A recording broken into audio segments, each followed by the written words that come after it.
أعوذ بالله من الشيطان الرجيم.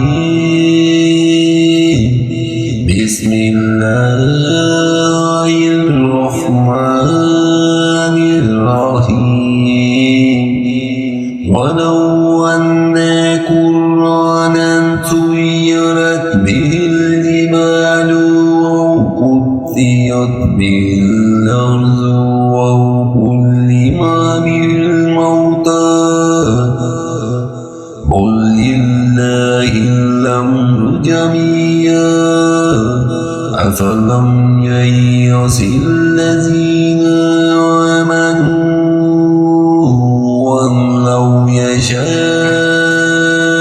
الله لهدى الناس جميعا ولا يزال الذين كفروا تصيبهم بما صنعوا قاريات أو تحل قريبا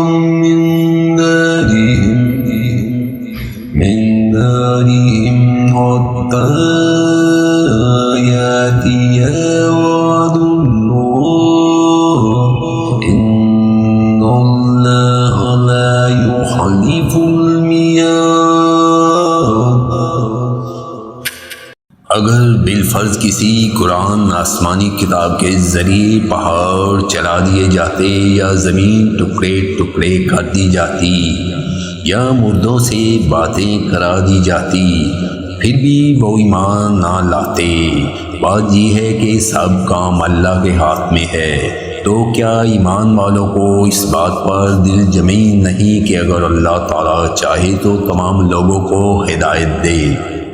कुफ़ार को तो इनके कुफ़र के बदले हमेशा ही कोई ना कोई सख्त सज़ा पहुँचती रहेगी या इनके मकानों के करीब नाज़ल होती रहेगी ता वक्ती के वादा इलाही आ पहुँचे।